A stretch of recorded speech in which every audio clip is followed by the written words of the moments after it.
Start.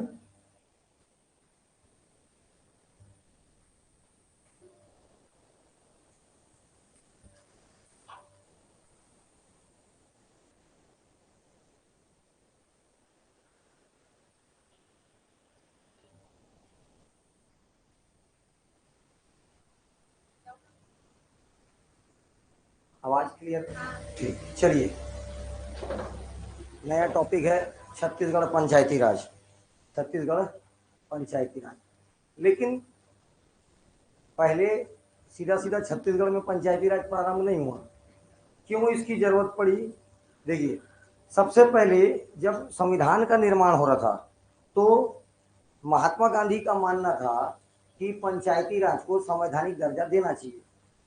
ठीक है, लेकिन भीमराव अंबेडकर जी चाहते थे ना दिया जाए, तो दोनों के बीच में विवाद हो गया और इस विवाद का निपटारा, ठीक है, डॉक्टर राजेंद्र प्रसाद कैसे करते हैं? देखिए, एक अपन संविधान में भाग पढ़ते हैं नीति निर्देशक तत्व, डीपीएसपी। ठीक है, नीति निर्देशक तत्व भाग 4। कौन सा? भाग 4। ठीक है, 36 से 51 तक आर्टिकल पढ़ते हैं। इसमें जो जो भी प्रावधान होगा 36 से लेके 51 तक, ये सारे के सारे जो प्रावधान हैं, ये अगर राज्य सरकार चाहेगी तो देगी। जैसे मूल अधिकार, पहले भाग 3 में मूल अधिकार है, आर्टिकल कहाँ से कहाँ तक? 12 से लेके 36 तक। 12 से लेके 36 तक ये मूल अधिकार है। मतलब आपका जो मौलिक अधिकार है उसको कोई नहीं छीन सकता। ठीक है, आपको मूल अधिकार दिया ही जाएगा। लेकिन इसके बाद जैसे नागरिकों का अधिकार, वैसी राज्यों का अधिकार, इसके लिए बनाया गया नीति निर्देशक तत्व, डीपीएसपी बोलते हैं इसको अपन। ठीक है, तो नीति निर्देशक तत्वों में जो भी प्रावधान है, सरकार, राज्य सरकार, ये राज्य सरकार के ऊपर छोड़ दिया गया कि आप अगर चाहते हैं देना तो देंगे और आप अगर नहीं देना चाहते तो ना दें। तो हर राज्य दे कोई जरूरी नहीं है, जो राज्य वो मर्जी होगा वो दे लेगा। इसीलिए इसका एक सॉल्यूशन निकाला गया, पंचायती राज को कहाँ रख दिया गया? नीति निर्देशक तत्व आर्टिकल 40।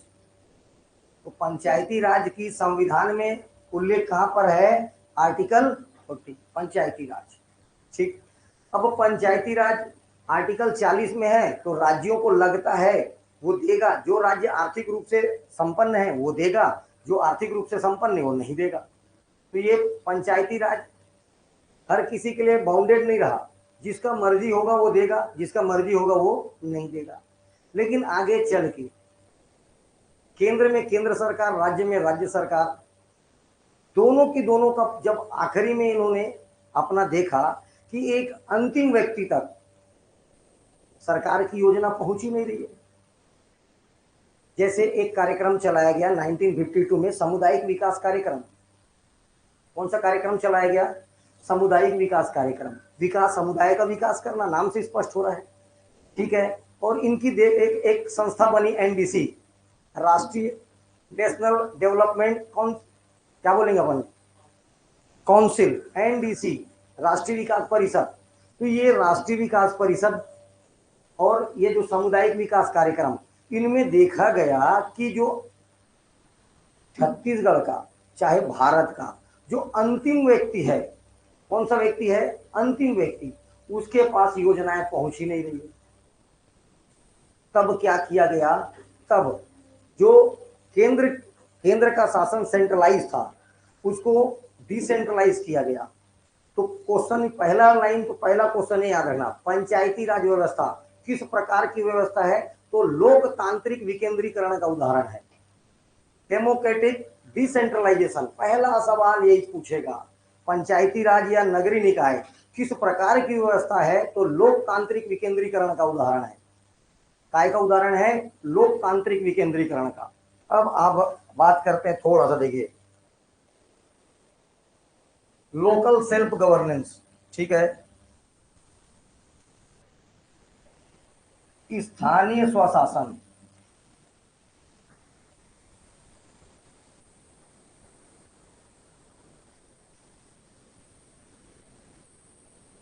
लोकल गवर्नेंस, स्थानीय स्वशासन, तो स्थान देखो, यहाँ पर अपन यहाँ की छत्तीसगढ़ की बात करें चाहे कहीं भी बात करें, यहाँ दो प्रकार के देखो। ये पहला बात तो स्थानीय स्वशासन किस लेवल पर देना था, तो पहला याद रखना जिला स्तर पर। किस स्तर पर देना था? जिला स्तर पर।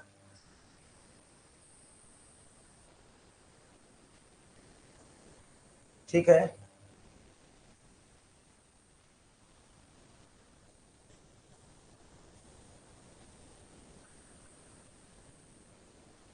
किस लेवल पर देना था, तो याद रखिएगा जिला स्तर पर, डिस्ट्रिक्ट लेवल पर। एक बात तो जिला स्तर पर ऐसा तो नहीं हर जगह गांव ही गांव है, शहर भी है। तो इसको दो और पार्ट में बांट दिया गया। शहरों का प्रशासन जिसको अपन बोले नगर प्रशासन, नगरीय प्रशासन, तो नगरीय प्रशासन को अलग किया गया और ग्रामीण प्रशासन को अलग किया गया।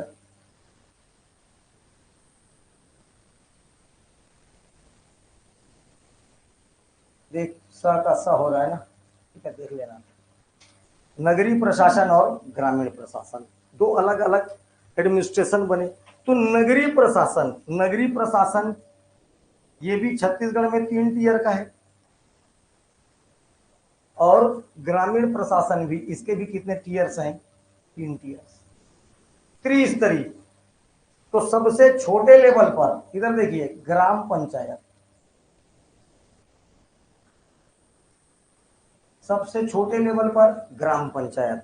वैसे ही नगरों में जब प्रशासन पढ़ेंगे, नगरीय निकाय, तब सबसे छोटे स्तर पर होगा, देखो नगर लगेगा और इसके साथ लग जाएगा पंचायत,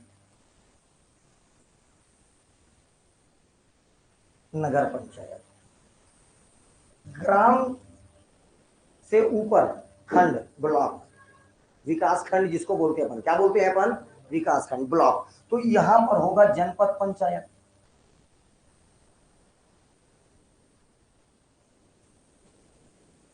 यहां पर क्या होगा?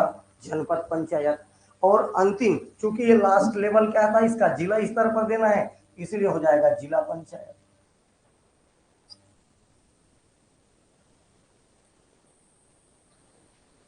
Three tiers. सेम बात नगर पंचायत। अब देखो इसको बोला जाता है नगर पालिका, नगर पालिका। ये सबका कॉन्सेप्ट बताऊंगा, कितना पॉपुलेशन होने पर नगर पंचायत होता है, कितना पॉपुलेशन पर नगर पालिका होगा, और इनसे और ऊपर नगर पालिका निगम जिसको अपन देखो पूरा नाम क्या है? नगर पालिका निगम है, लेकिन अपन शॉर्टकट में इसी क्या बोल देते हैं? नगर निगम।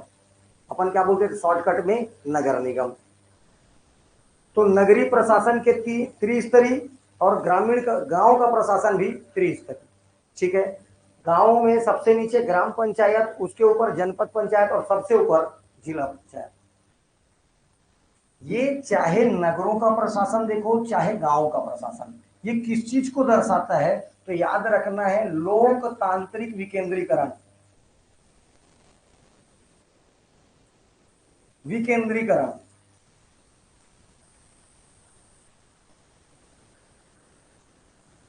Democratic decentralisation. देखो मैं अभी आपको क्या बोल रहा हूं? विकेंद्रीकरण, डिसेंट्रलाइजेशन। तो पहले क्या होता था, मान लीजिए ये दूरी केंद्र, मान लीजिए एक केंद्र है, पूरा का पूरा सारी शक्तियां अकेला केंद्र रखा है, ठीक है, तो इसको बोला जाता है केंद्रीकरण, सेंट्रलाइज्ड। क्या बोला जाता है? केंद्रीकरण। जब ये अपनी शक्तियों को बांट देगा तब क्या कहलाएगा? ये डिसेंट्रलाइजेशन, विकेंद्रीकरण। तो पंचायती राज व्यवस्था या नगरीय निकाय व्यवस्था किसका उदाहरण है? तो लोकतांत्रिक। यही क्वेश्चन आना है। कितने टीयर्स? 3 टीयर्स। चलिए अब जो मेहनत की है उसको भी देख लेते हैं। स्थानीय स्वशासन, लोकल सेल्फ गवर्नमेंट या गवर्नेंस। ठीक है, जो बातें काम की है बस उसी पर ध्यान देना है आपको, ज्यादा नहीं। तो स्थानीय स्वशासन देखो केंद्रीकृत करने के बजाय, प्रशासन को, एडमिनिस्ट्रेशन को सेंट्रलाइज करने के बजाय उसे स्थानीय स्तरों पर क्या करना होता है? विभाजित कर दिया जाए ताकि आम आदमी का सत्ता में भागीदारी आम आदमी भी एडमिनिस्ट्रेशन में अपना भागीदारी क्या कर पाए, सुनिश्चित कर पाए। इसीलिए क्या किया गया, इसको बनाया गया। ठीक है, इसी के तहत पंचायती राज व्यवस्था का कॉन्सेप्ट साथ में आया। और ये किसका उदाहरण है, तो लोकतांत्रिक विकेंद्रीकरण की अवधारणा को दर्शाता है। सरकार के किस अवधारणा को दर्शाता है, लोकतांत्रिक विकेंद्रीकरण का। ठीक है, देखिए जिला का प्रशासन या इसी को बोलेंगे स्थानीय स्वशासन, सेल्फ गवर्नमेंट। तो ये दो क्षेत्र होंगे इसमें, या तो उस जिले में ग्रामीण क्षेत्र होगा या तो उस जिले में नगरीय क्षेत्र होगा। अगर ग्रामीण क्षेत्र हो रहा है तो सबसे नीचे गांव में सबसे नीचे क्या आ जाएगा, ग्राम पंचायत। ग्राम पंचायत के ऊपर खंड, जिसको ब्लॉक बोलते हो, जनपद पंचायत, और उसके ऊपर जिला पंचायत। ये 3 टियर्स ग्रामीण क्षेत्रों की, किसके लिए, ग्रामीण क्षेत्रों के लिए। वैसे ही नगरीय क्षेत्रों के लिए 3 टियर्स, सबसे नीचे नगर पंचायत, उसके बाद नगर पालिका, और ये नगर पालिका, इसको पूरा नाम है नगर पालिका निगम। अपन शॉर्टकट में क्या बोल देते हैं, नगर निगम। अपन क्या बोल देते हैं, नगर निगम। ठीक,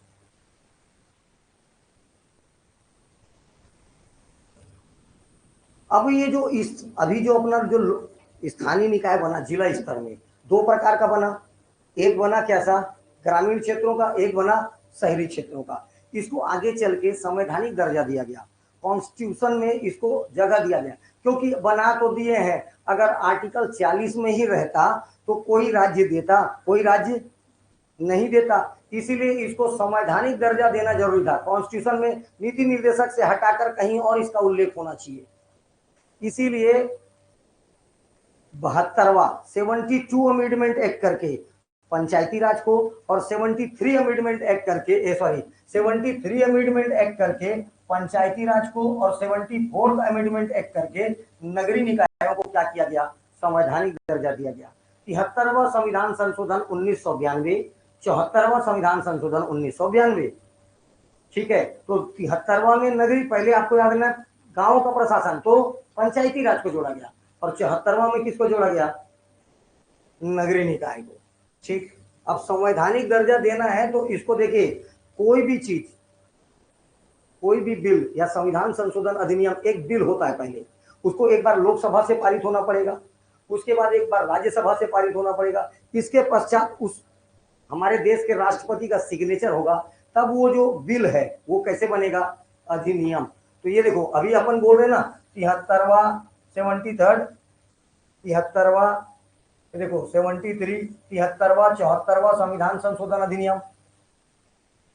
ये तीनों जगह से जब पारित हो जाएगा तब क्या बनेगा, ये अधिनियम, एक्ट बनेगा।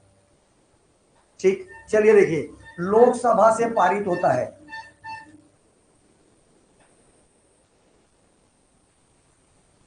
ये लोकसभा से पारित होगा सबसे पहले। तो कितने तारीख को लोकसभा से पारित हो रहा है, 22 दिसंबर 1992। ये चीजें याद होनी चाहिए और अभी पूछने वाला हूं। इसके बाद याद रखना है, सेम चीज नगरीय निकाय का भी कब पारित होता है, लोकसभा से 22 दिसंबर 1992। दोनों पास हो गया 22 दिसंबर को। इसके बाद ये कहा जाएगा राज्यसभा में, 23 दिसंबर को यहां से पास, 23 दिसंबर को यहां से पास। किसी को कोई दिक्कत, 22 तारीख को लोकसभा से पास दिसंबर में, और 23 तारीख को राज्यसभा से पास। इसके बाद ये कहा जाएगा राष्ट्रपति से सिग्नेचर होने, तो राष्ट्रपति इस पर सिग्नेचर कर देता है 20 अप्रैल। इधर देखो, इसमें भी, और 20 अप्रैल, देखो दोनों में आपको याद करने का जरूरत नहीं है। ठीक है, नगरीय निकाय का प्रावधान लोकसभा से कब पारित किया गया, 22, राज्यसभा से कब पारित किया गया, 23, राष्ट्रपति का सिग्नेचर दोनों में 20 अप्रैल। इसके बाद का याद रखना है। लेकिन अधिनियम, ये देखो सिग्नेचर हो गया, पारित अधिनियम लागू होना, पंचायती राज लागू हो गया 24 अप्रैल को। कितने तारीख को हो जा रहा है, अपने को परमिशन मिल चुका था राष्ट्रपति का 20 अप्रैल को, लेकिन लागू करने के लिए अपन ने 4 दिन का वेट किया। क्यों, आपको मैं एक ट्रिक से बता रहा हूँ। 24 अप्रैल को सचिन तेंदुलकर जी का बर्थडे है। काय का बर्थडे है? इंतजार कर रहे थे कब बर्थडे आएगा तो लागू किया जाएगा। तो पंचायती राज व्यवस्था कब लागू हुआ? 24 अप्रैल 1993।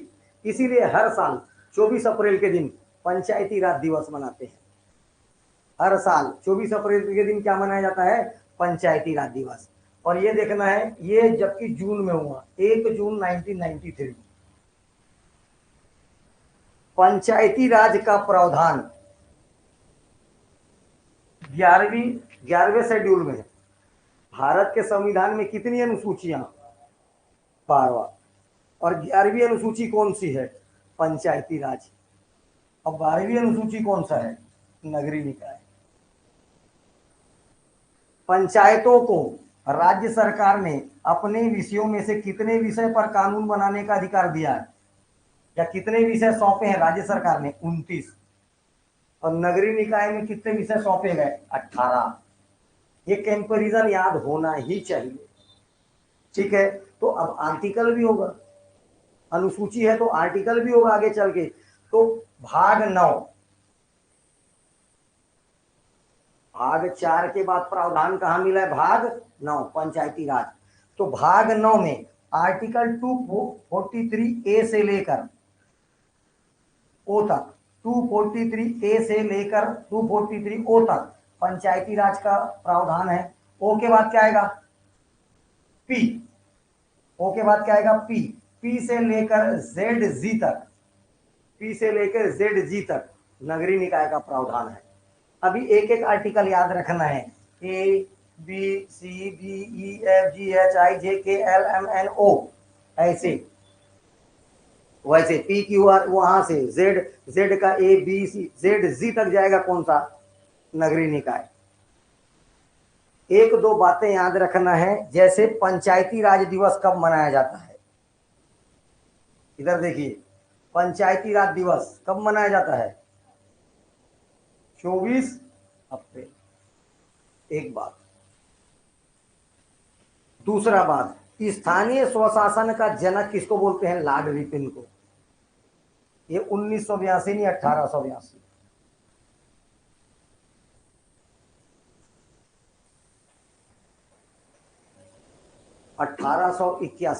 भारत में नियमित जनगणना प्रारंभ।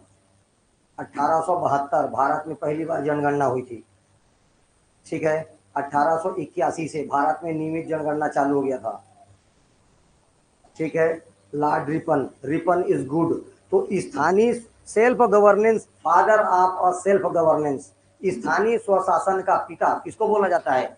लॉर्ड रिपन को। ये क्वेश्चन इतिहास में भी याद रखना है, यहाँ पे भी याद रखना है, क्योंकि अपन पढ़ी क्या रहे हैं? Local governance. तो father of a local governance याद रखना है लॉर्ड रिपन। और लॉर्ड रिपन के द्वारा जो ये जो प्रस्ताव लाया गया था, ठीक है, ये जो प्रस्ताव लाया गया था, इसी को ही बोला जाता है स्थानीय स्वशासन का Magna carta. Magna carta means होता है अधिकार पत्र। मैग्ना कार्टा का मतलब क्या होता है? अधिकार पत्र। तो स्थानीय स्वशासन का मैग्ना कार्टा, लॉर्ड रिपन का ये जो स्थानीय स्वशासन का जो संकल्प लाया गया था उसको। अब देखिए, थोड़ा सा कंपैरिजन को समझाता हूं आपको, ढंग से देखिए। एक तरफ आपका ग्रामीण प्रशासन है, ऐसा प्रशासन है ग्रामीण प्रशासन। दूसरे तरफ आपका शहरी प्रशासन। एक तरफ आपका ग्रामीण प्रशासन है, एक तरफ शहरी। तो जब संवैधानिक दर्जा दिया गया तो इधर क्या किया गया? 73 अमेंडमेंट एक्ट, और इधर क्या था? 74 अमेंडमेंट एक्ट। जो जो चीजें काम की एकदम आपको याद रखना है। दूसरा बात, लोकसभा से ये भी सेम डेट में पारित हो रहा है, राज्यसभा से भी, और राष्ट्रपति का सिग्नेचर, तीनों के तीनों के लिए सेम। तो डेट याद रखना है आपको। ये क्या? 22 दिसंबर। कब? लेकिन 1992। सेम डेट इसका भी आएगा, 1992। 23 दिसंबर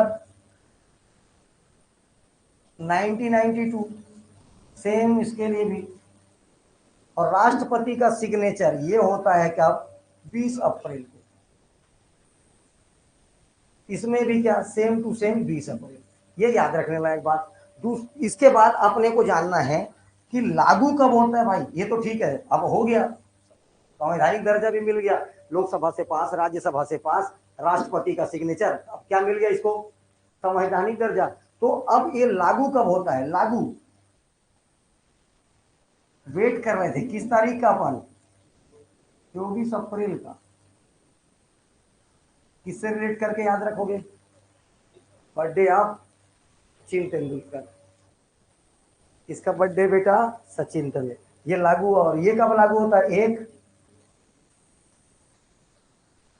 दूसरा बात, आगे चलते हैं। राज्य सरकार के कितने विषयों पर इनको अधिकार प्राप्त है, तो 29 विषय। और इसके पास कितने विषय हैं, 18।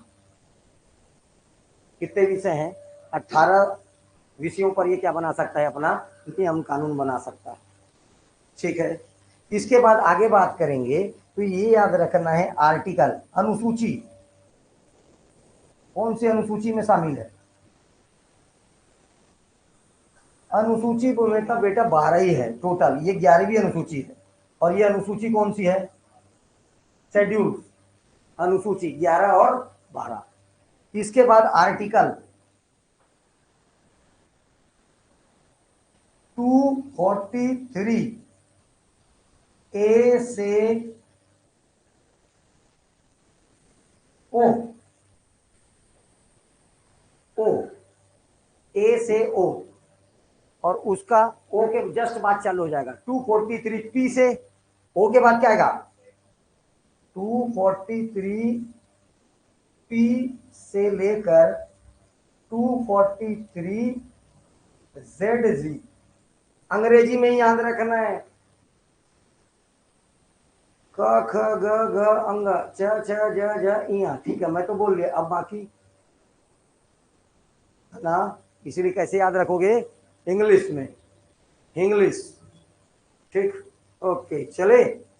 इतने के बाद अच्छा, लॉर्ड रिपन को 24 तारीख को ही पंचायती राज दिवस के रूप में मनाते हैं प्रतिवर्ष। और लॉर्ड रिपन को क्या बोला जाता है, स्थानीय स्वशासन का जनक या पिता, फादर ऑफ लोकल गवर्नमेंट। किसको बोला जाता है, लॉर्ड रिपन को। ठीक है, चलिए अब देखिए, हेडिंग डालिए, भारत में पंचायती राज व्यवस्था।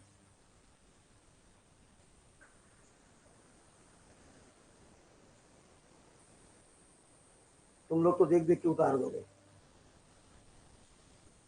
भारत में पंचायती राज व्यवस्था इतने आसानी से नहीं आया, उसके लिए बहुत सारे प्रयास किए गए, अलग अलग क्या किए गए, एफर्ट्स। ठीक है, तो बहुत सारी समितियां बनी,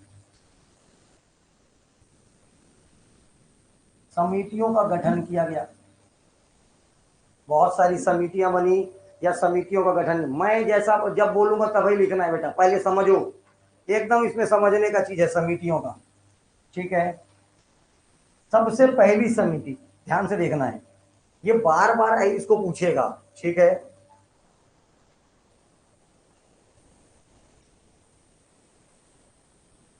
बलवंत राय मेहता, नहीं लिखेगा कोई भी। पहले मैं आपको क्या हुआ था ये बता रहा हूं, ध्यान से सुनना है। पहले तो नाम याद करिए, बलवंत राय मेहता एक। दूसरा, इसका बेटा, बाप के बाद आएगा बेटा अशोक मेहता।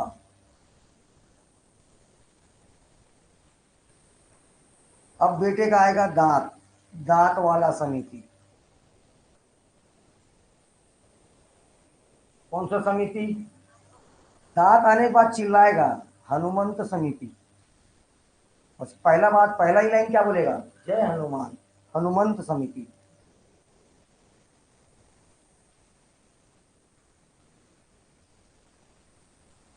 ये चारों में किसी कोई दिक्कत,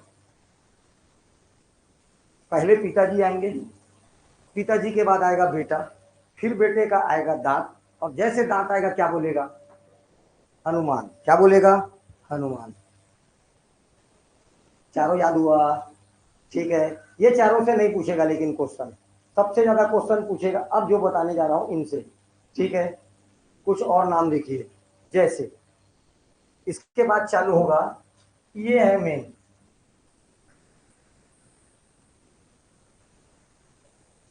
भुरवा। बैग चाहिए, कैसा चाहिए? भुरवा। कैसा चाहिए? भुरवा। ये B for Balwant Rai Mehta, A for Ashok Mehta. यहाँ तो दो याद हो गया था, ये दो बस याद रखना है, दांत वाला और हनुमान समिति। ठीक है, इसके बाद जी फॉर जी वी के राव समिति, जी वी के राव समिति। इसके बाद ये आएगा सिंघवी समिति, सिंघवी समिति, और ये आएगा भूरिया समिति, भ भ भ भूरिया। अपने तरफ छत्तीसगढ़ में एकदम मस्त है, जो करिया दिखता है उसको करिया बोल देते हैं, जो भूरवा दिखता है उसको भूरवा बोलते, भूरवा समिति। बैग याद हुआ, BAGS बैग्स। ठीक है, और ये पहले ये चार को पूछता था, अब नया आ गया उसमें क्या? भूरवा। ये पांच पहले पूछेगा, निम्नलिखित में से क्रम बताइए, निम्नलिखित में से क्रम बताइए। बैग चाहिए, कैसा? भूरवा। कैसा चाहिए? भूरवा। हो गया याद? ठीक, लेकिन और टफ करते जा रहा है इसको। ठीक है, और बता रहा हूं, इतना याद हुआ? सीधा सीधा खड़ा खड़ा क्वेश्चन पूछेगा, इसमें और है बेटा,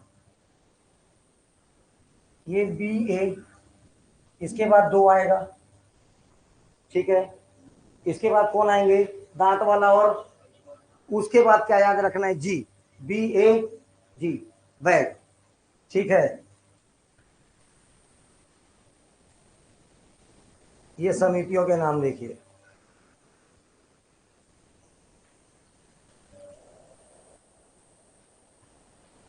यहां से आपको याद रखना है BAG सबसे पहले। पहले पूछता था बैक्स और भूरवा को, अब और नया चालू हो गया है। ठीक है,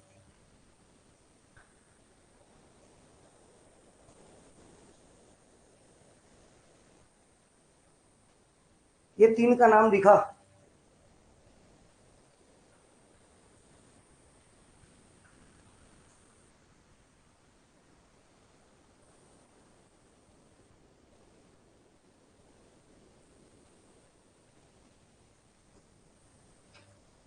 अब पूरा कमिटी एक साथ, बैग लूटेगा भुरवा,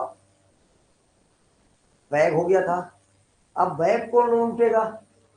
इतना देखो, बैग लूटेगा भुरवा, B for Balwant Mehta, Ashok Mehta, G for GVK Rao. अब देखो, लक्ष्मीमल, इसी को बोलते हैं LM सिंघवी, लक्ष्मीमल सिंघवी।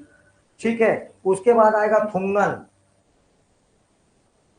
थुंगन समिति। उसके बाद क्या आएगा? गाडगिल समिति,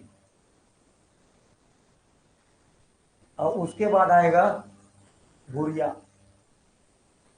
भूरिया है, भूरवा भूरवा पढ़े तो भूरवा ही नहीं मानना, वहां भूरिया समिति है। कौन सी समिति है? क्या दिक्कत है ये बताइए? पंचायतों पर गठित होने वाली समितियां, जन्म में इतना नहीं पूछेगा, ये उससे ज्यादा जान गए, आपको यही पूछेगा, ये BAGS और आखिरी में भूरवा। लेकिन अगर डिटेल में गया तो और भी समितियां हैं, GVK राव समिति के बाद लक्ष्मीमल सिंघवी समिति। ठीक है, इसके बाद ये देखो, थुंगन समिति, गाडगिल समिति, भूरिया समिति, बीच में और है थुंगन समिति, गाडगिल समिति, और तो एक बात और, दूसरा चीज सन भी याद रखना है, ध्यान से पहले देखो, 2 मिनट में याद करा रहा हूं। समिति का नाम याद हुआ? देख देख के नहीं लिखना है, समिति का नाम याद हुआ? पहला बलवंत राय मेहता, उसके बाद बेटा आएगा अशोक राय, उसके बाद दांत, दांत वाला समिति, उसके बाद क्या बोलेगा? यहां से GVK राव। अब आ गए बैग, ये बैग हो गया, लूटेगा भुरवा। एल से लक्ष्मीमल सिंघवी, टी से थुंगन, जी से गाडगिल और भुरवा से भुरिया समिति। पूरी समितियां खत्म एक बार में। समझ में आया? अब ये नाम याद होने के बाद सेकंड टाइम आप इसको याद करेंगे। 57, ये देखो 20 साल बाद, बाप और बेटे में 20 साल बाद आएगा सीधा, बाप के बाद 20 साल बाद। कौन सी समिति? अशोक मेहता। इसके बाद 77 के बाद 78 लगा हुआ। 70 में यहां पर रुकने के बाद 84, 85, 86, 84, 85, 86। उधर क्या है मत याद करना। 57, 77, 76, 84, 85। इसके बाद आ जाओ सीधा सीधा कहा 88, 88, 95, 88, 88। तब याद होगा। घर में जाओगे, मेरे को पता है कैसे पढ़ते तुम लोग। अशोक मेहता, अशोक मेहता 1970, 1970, ऐसे में कभी नहीं याद होना है।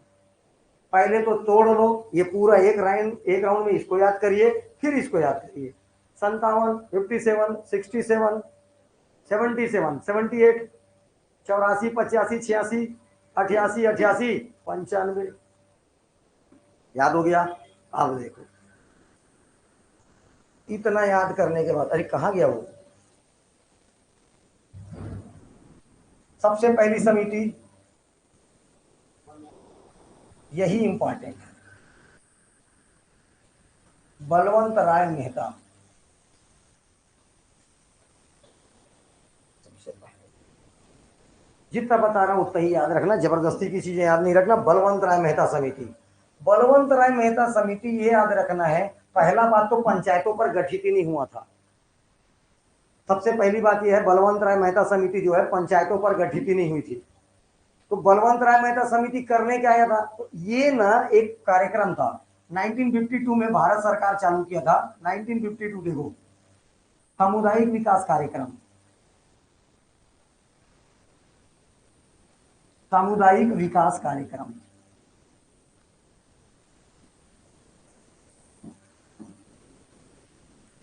सामुदायिक विकास कार्यक्रम का समीक्षा करने के लिए 1992 में सामुदायिक विकास कार्यक्रम बनता है। ये समिति का गठन होता है 90, देखो ये रिपोर्ट देता है, इसलिए इसका नाम 1957 है, लेकिन इसका गठन होता है 56 में। ये अपना रिपोर्ट देता है कब? 57 में। लेकिन आपको यही डेट याद रखना है, 1957। ठीक है, 1957 ही याद रखना है। ठीक,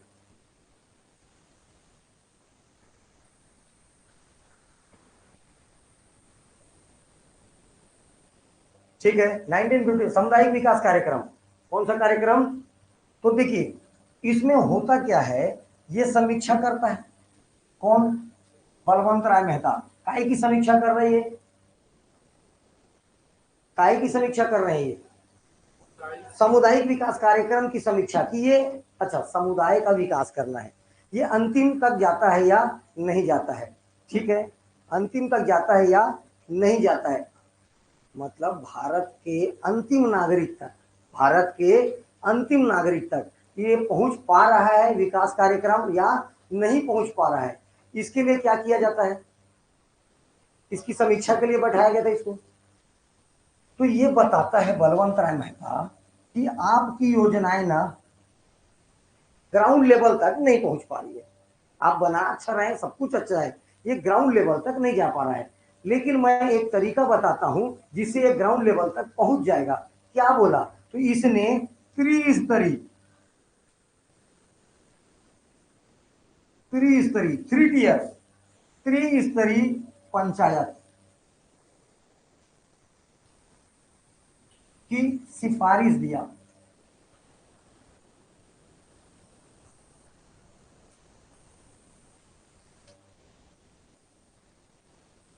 त्रिस्तरीय पंचायत का क्या दिया? अरे तुम लिए कि नहीं?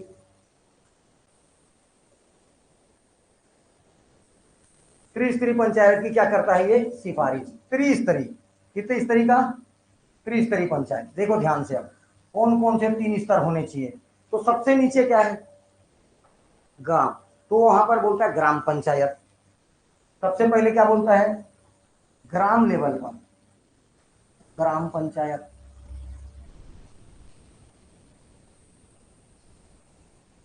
दूसरा, ग्राम से ऊपर खंड, तो यहां पर बोलता है खंड पंचायत।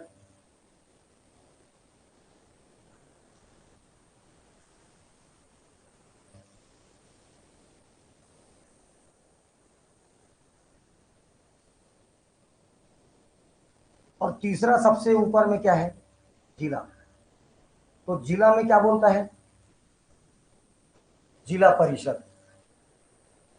क्या बनाओ बोलता है, जिला परिषद।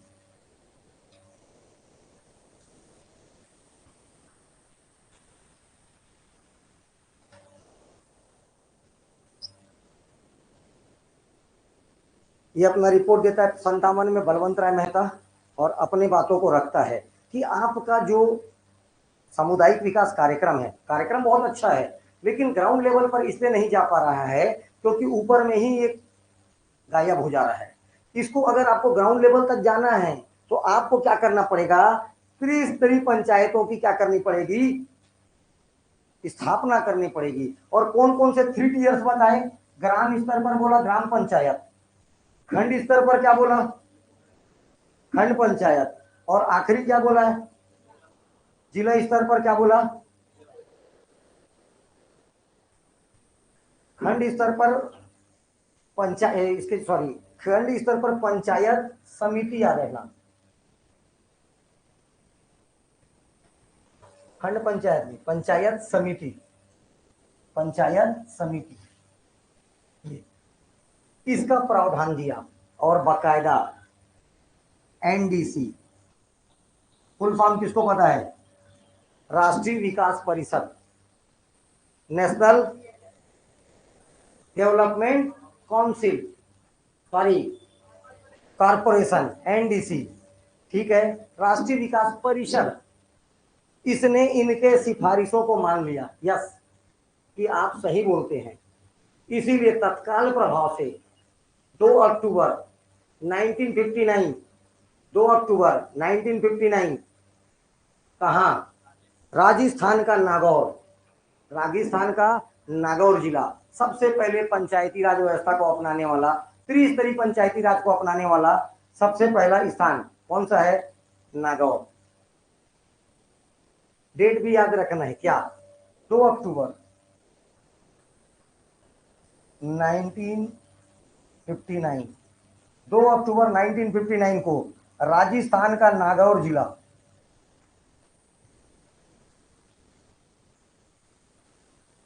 राजस्थान का नागौर जिला, ठीक है, सबसे पहले पंचायती राज व्यवस्था को अपनाता है। थोड़ा सा इधर आ जाओ,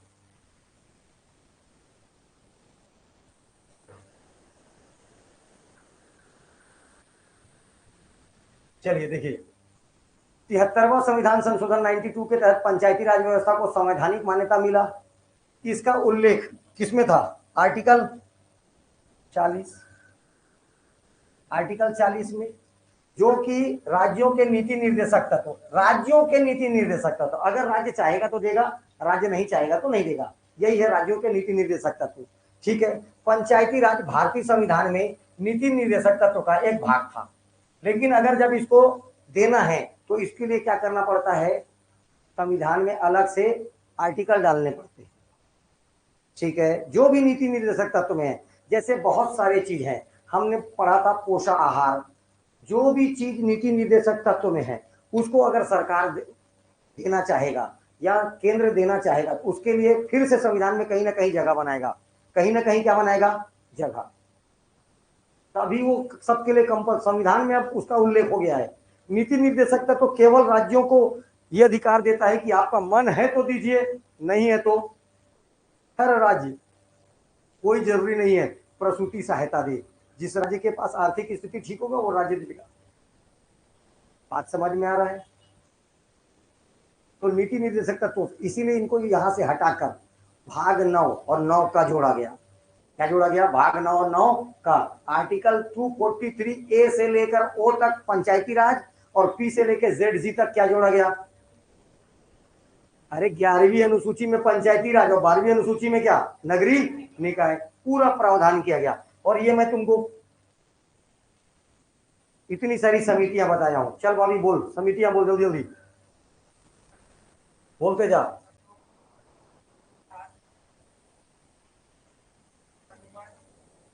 ठीक, चलिए कोई बात नहीं, थोड़ा सा ध्यान से ना। बलवंत राय मेहता समिति, अभी आपको सबसे पहला समिति क्या उनसे बताया। अब एक बात तो ये याद रखना है, बलवंत राय मेहता समिति पंचायतों पर गठित नहीं हुआ था, पंचायतों पर गठित नहीं हुआ था, फिर से बोल रहा हूं मैं। तो पंचायतों पर गठित होने वाली पहली समिति कौन सी होगी, अशोक मेहता समिति। ये तो किस पर गठित हुआ था, ये तो सामुदायिक विकास कार्यक्रम का क्या करने के लिए, देखो 1952 में एक कार्यक्रम स्टार्ट हुआ था, सामुदायिक विकास कार्यक्रम, इसकी समीक्षा करने के लिए 1957 में बलवंत राय मेहता समिति का क्या किया गया था, गठन किया गया था। ये पंचायतों पर गठित समिति नहीं थी, भले इसने त्रिस्तरीय पंचायत की समिति, मतलब त्रिस्तरीय पंचायत का क्या दिया, सुझाव दिया। तो ये समीक्षा किया पहले कि क्यों आपका ये सामुदायिक विकास कार्यक्रम फेल हो रहा है। तो ये बोला, हाँ कारण ये दिया भैया, सुझाव ये दिया, आपको त्रिस्तरीय पंचायत का क्या करना पड़ेगा, बनाना पड़ेगा। तो त्रिस्तर में पहले बोला ग्राम स्तर पर ग्राम पंचायत, ऐसी का ऐसी याद रखना है। खंड स्तर पर, ब्लॉक स्तर पर पंचायत समिति, पंचायत समिति, और जिला स्तर पर जिला परिषद, तीनों ऐसी का ऐसी याद रखिएगा। ग्राम स्तर पर ग्राम पंचायत, खंड या ब्लॉक स्तर पर पंचायत समितियां, और आखिरी याद रखना है जिला स्तर पर जिला परिषद। ये तीन स्तर का त्रिस्तरीय प्रावधान देने वाला कौन, बलवंत राय मेहता। और एनडीसी राष्ट्रीय विकास परिषद 1958 में बलवंत राय समिति के सिफारिशों को अपनी मान्यता दे दिया, या ही परमिटेड, 3 टियर जो आपने प्रावधान दिया है उसको क्या मिल गया, अनुमति मिल गया। अब अनुमति मिलने से क्या हुआ, तो त्रिस्तरीय पंचायती राज व्यवस्था लागू। अभी इनको, अभी मैं फिर बोल रहा हूं, इसको भी संवैधानिक दर्जा नहीं मिला है, अभी केवल वो त्रिस्तरीय पंचायत का सिफारिश दिया था, त्रिस्तरीय पंचायत को मान लिया गया। तो मान लिया गया, तो मानने वाला पहला राज्य, देश का पहला राज्य राजस्थान। राजस्थान में भी कौन सा जिला, नागौर जिला। कौन सा डेट, महात्मा गांधी का बर्थडे 2 अक्टूबर, क्योंकि महात्मा गांधी ही बोलता था कि देश का विकास गांव से प्रारंभ होगा। देश का विकास कहां से प्रारंभ होगा, इसीलिए आर्टिकल नंबर 40 जब मैं पढ़ा रहा था तब बताया था आपको, गांधी का राम राज्य। आर्टिकल 40 जब पढ़ाया था तभी उसी समय क्या बताया था, गांधी जी का राम राज्य। ठीक है, तो यही है, उद्घाटन खुद प्रधानमंत्री जवाहरलाल नेहरू। ठीक,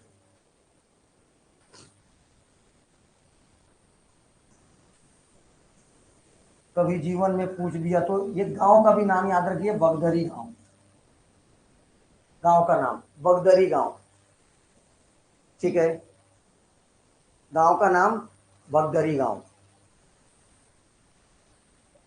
इतनी बातें याद रखनी है।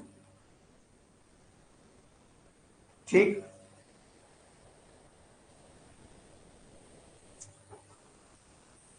इसके बाद ये हो गया किसका, अशोक मेहता। 20 साल बाद इंदिरा गांधी की सरकार थी, इंदिरा गांधी ने अशोक मेहता को अपने पास बुलाया, बोले अशोक मेहता जी, पंचायती राज व्यवस्था तो जो आपके पिताजी ने थोड़ा बहुत दिया था, अब वो तो कहीं दूर दूर तक नहीं दिखता, तो कुछ करिए आप। बोले Ashok Mehta, yes I do it, मैं कर लूंगा। तो ये बोले मेरे पिताजी जो करते थे ना, वो बहुत खींचते थे, जरूरत ही नहीं है मैडम, इतना खींचने की जरूरत ही नहीं है, त्रिस्तरीय का जरूरत ही नहीं है, अपन 2 काम में चला लेंगे। तो इसने एक को तो मान लिया, किसको, जिला स्तर पर जिला परिषद जिला स्तर पर परिषद, जिला स्तर पर जिला परिषद को मान्यता दे दिया। ठीक है, लेकिन ये जो 2 उसके बाद खंड और ग्राम वाले थे, उसके जगह इसका सिफारिश दिया, मंडल स्तर पर मंडल पंचायत। यही है एडीओ का क्वेश्चन। मंडल पंचायत की सिफारिश किसके द्वारा किया गया? अशोक मेहता। किसने? 2 टीयर्स, 2 टीयर्स, ठीक है। 2 स्तरीय पंचायतों का प्रावधान या सिफारिश किया था तो अशोक मेहता। नाम क्या याद रखना इसका? अशोक मेहता, ठीक। लेकिन कुछ हो पाता उससे पहले 1997 में इंदिरा गांधी जी की सरकार गिर जाती है और पहली बार भारत में गैर कांग्रेसी सरकार आता है मोरारजी देसाई का। ये भी यहीं पर गया, ठीक। इसके बाद केवल आपको याद रखना है दांत वाले का नाम, दांत वाला समिति। नेक्स्ट समिति का नाम दांत वाला समिति।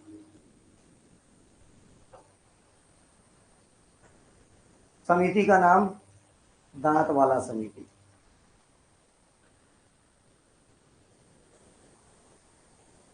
इसने क्या बोला? खंड स्तर पर, एक ही चीज याद रखना, खंड मतलब ब्लॉक, खंड मतलब ब्लॉक, आप जिसको जनपद बोलते हो। खंड स्तर पर नियोजन का सिफारिश किया। यह बोलता है जितने भी कार्य इंप्लीमेंट होते हैं वो ब्लॉक स्तर पर होने चाहिए, या जितने भी पैसे से संबंधित कार्य होता है सारा कार्य का पावर किसके पास रहे? ब्लॉक के पास, खंड के पास। तो इसने नियोजन के लिए किसकी सिफारिश किया? किस लेवल पर नियोजन होना चाहिए? खंड लेवल पर। वैसे भी दांत खंड खंड होते हैं, ठीक है, ठीक। इसके बाद हनुमंत समिति, ये बोलता है यही चीज को किसके स्तर कहा कर दो? जिला स्तर पर। क्योंकि पहाड़ भी उठाए तो जिला के आकार का पहाड़ उठाया गया था हनुमान भगवान के द्वारा, छोटा मोटा नहीं, ठीक है। तो इसी सब कोड बना देते हैं, हाँ, ठीक।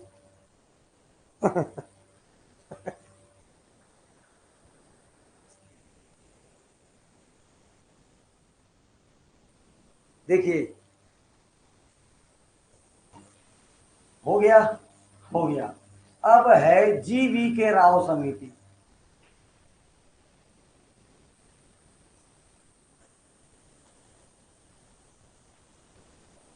जीवी के राव समिति, ज्यादा चीज आपको याद नहीं रखना है।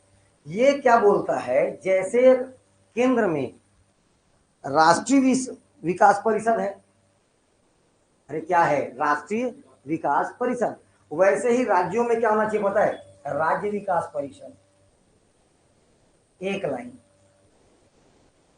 किसने कहा है? पूछेगा जी, किसने राज्य स्तर पर विकास परिषद की अनुशंसा किया था, या किस समिति ने सिफारिश किया था कि राज्य स्तर पर भी क्या होना चाहिए? विकास परिषद।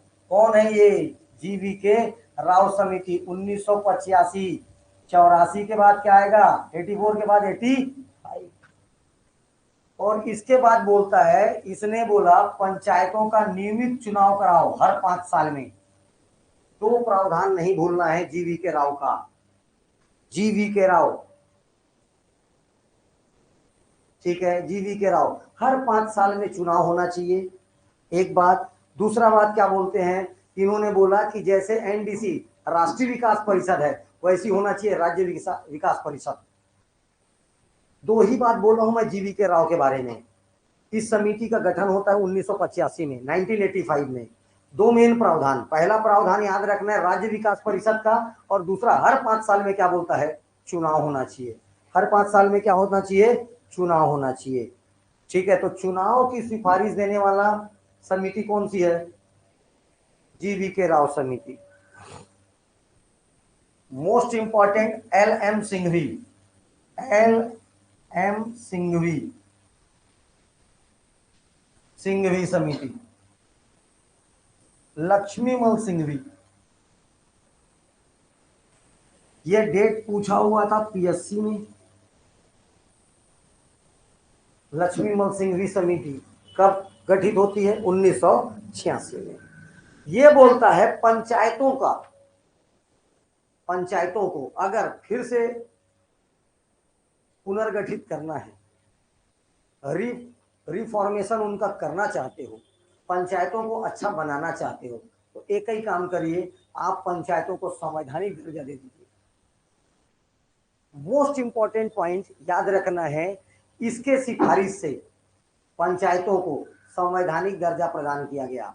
ठीक है, तो याद रखना है, इसने संवैधानिक दर्जा की मांग किया और सर्व पहली समिति जिसने पंचायतों के लिए संवैधानिक संविधान संवैधानिक दर्जा को क्या माना, आवश्यक माना। ठीक है,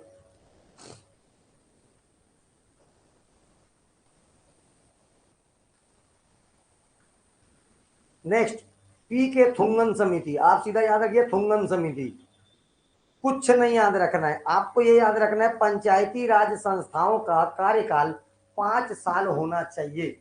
ये किसने सिफारिश किया था, थुंगन समिति ने। और बोला था जो जिला परिषद होता है वो क्या होना चाहिए, सेंटर में। ये जो जिला है, ये जिला, इसकी धुरी होनी चाहिए, धुरी होनी चाहिए मतलब सारे जिला परिषद। ठीक है, पंचायती राज का क्या होना चाहिए, केंद्र होना चाहिए। बस ये भी नहीं याद रखोगे चलेगा, आपको ये नहीं भूलना है, पंचायती राज संस्थाओं का 5 वर्षों का कार्यकाल किसके द्वारा निश्चित किया गया, चुनाव कराना है। कौन बोला, जीवी के राव। संवैधानिक दर्जा दीजिए, किसने बोला, सिंघवी समिति ने। और कार्यकाल केवल 5 साल का होना चाहिए। अभी तो चुनाव कराना अलग चीज है और कार्यकाल 5 साल का अलग चीज है। ठीक है, तो कार्यकाल हो सकता है 6 साल का बोलता, लेकिन कार्यकाल 5 साल का होना चाहिए। ये किसकी सिफारिश थी, थुंगन। तो ये 84, 85, 86 के बाद सीधा 88, और 88 में एक और कौन सा, गाडगिल। नाम भर याद रखना है गाडगिल समिति का, और कुछ नहीं, केवल क्या याद रखना है, नाम। कौन सी समिति, गाडगिल समिति। केवल गाडगिल समिति का नाम याद रखिएगा। यह बोलता है पंचायती राज को कैसे प्रभावकारी बनाया जाए, इसके चरण हैं। ठीक है, एक लाइन में लिखना है, देखिए पंचायती राज को कैसे प्रभावकारी बनाया जाए। इंपॉर्टेंट समिति है भूरिया समिति, भुरवा, नाट भुरवा, इस भूरिया, छत्तीसगढ़िया में बोल देते हैं, जो करिया दिखता है उसको करिया। ठीक है, जो चेपटा दिखता है उसको चेपटा, जो जैसा क्रिएटिविटी है छत्तीसगढ़ के लोगों में। ठीक है, जो जिस प्रकार का दिखता है उसका नाम उसी प्रकार रख दिया जाता है। ठीक है, चश्मा पहनेगा नाम अंधरा, डायरेक्ट थोड़ा बहुत भी इज्जत नहीं देता, चश्मा पहना मतलब डायरेक्ट क्या बोलता है, अंधरा। क्रिएटिविटी है ये। तो भूरिया समिति को मैं बार बार इतना इंपॉर्टेंट क्यों बोल रहा हूं, ध्यान से सुनना। भूरिया समिति के द्वारा एक एक्ट पारित कराया गया जिसको बोला गया जाता है, ये देखो, पेशा एक्ट। ये मोस्ट इंपॉर्टेंट है, PESA, पेशा एक्ट। ये कानून बना होगा और पास भी हो गया होगा। ठीक है, तभी ये क्या कहलाए, देखो 1996 में पास होता है। भूरिया समिति गठित होती है 95 में, लेकिन एक्ट पास कब होता है, 96 में। ध्यान से याद रखना क्या बोल रहा हूं मैं। समिति कब की है, 95 की। पेशा एक्ट कब पास होता है, 96 में। क्या है पेशा एक्ट, आओ तो देखते हैं थोड़ा सा। ठीक, इसका पहले फुल फॉर्म देखिए, panchayat extension to scheduled areas. तो पंचायतों का विस्तार कहां पर, अनुसूचित क्षेत्रों में। जैसे छत्तीसगढ़ में अनुसूचित क्षेत्र, बस्तर संभाग, सरगुजा संभाग। कैसे हैं ये लोग, जहां पर आदिवासी या ST SC पॉपुलेशन ज्यादा होगा वो क्षेत्र कैसा क्षेत्र कहलाता है, अनुसूचित क्षेत्र। तो अनुसूचित क्षेत्रों में शासन प्रशासन कैसा होगा, ठीक है, शासन प्रशासन कैसा होगा, इस पर बताया गया है। किसमें, इनका पंचायत और आपका नॉर्मल पंचायत अलग अलग होगा। ठीक है, जैसे आपके यहाँ गणपूर्ति में, मैं अभी एक एग्जांपल दे रहा हूँ, गणपूर्ति में ग्राम सभा का बैठक हो रहा है, गणपूर्ति 1/3 10 में 1/3 महिला, उधर 1/10 ठीक है, ठीक है, उसमें 1/3 महिला, ऐसा मतलब अलग अलग नियम कानून बनेगा। किसी यहाँ पर नॉर्मल मीटिंग होगा तो अध्यक्षता कौन करेगा? सरपंच, लेकिन वहां पर सरपंच, उप सरपंच और पंच अध्यक्षता नहीं कर सकते। तो ये कहाँ का नियम है? शेड्यूल्ड एरियाज का। कहाँ का अधिनियम है ये सब? शेड्यूल्ड एरियाज का। तो याद रखिएगा, इसी को बोला गया पेशा एक्ट। तो पेशा एक्ट कब पास हुआ? 96 में। कब पास हुआ? 96 में पेशा एक्ट। अच्छा, पेशा एक्ट भारत के 10 राज्यों में लागू है। लिखो, कितने कितने राज्यों में लागू है? 10 राज्यों में।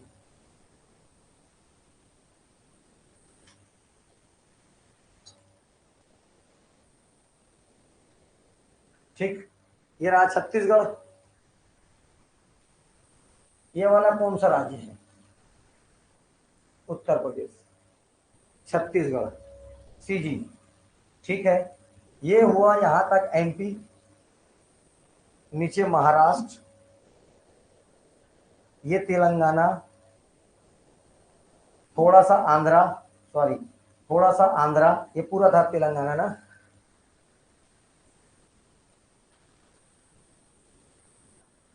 आंध्रा, इधर पूरा उड़ीसा, और ये फिर आ जाएगा क्या? झारखंड। कितने राज्य हुए टोटल गिनो तो? अरे 7 पड़ोसी और एक छत्तीसगढ़, कितना हो गया? 8। इसमें इसको छोड़ दो, योगी आदित्यनाथ का एरिया छोड़ दीजिए। अब कितने बच गए? 7। छत्तीसगढ़ को मिला के 7, ठीक है। गुजरात कितना हो गया? राजस्थान कितना हो गया? हिमाचल कितना हो गया? 10। इस 10 जगह पर पेशा एक्ट लागू है, ठीक है। ऐसे याद करना है। अब कई जन कोड, कितना कोड याद कर ले गरी, आखिरी में समझ में नहीं आएगा कौन सा कोड किसके लिए पढ़ा था। शॉर्टकट के लिए संपर्क करें। अरे कितने जगह मैप याद हुआ? 8। 8 में एक नहीं है, कौन? यूपी। 7 को याद करने का जरूरत पड़ेगा क्या? सीधा कार्नर में आ जा, राजस्थान, सॉरी गुजरात, गुजरात के ऊपर राजस्थान, और राजस्थान के सबसे टॉप में हिमाचल प्रदेश। ग्रामीण ग्रामीण क्षेत्र में आता है, याद रखना, पढ़ाया था उस दिन ही, बताया था, सर्वाधिक पॉपुलेशन गांवों का, ठीक है। चलो, ये याद हो गया। आ जाइए,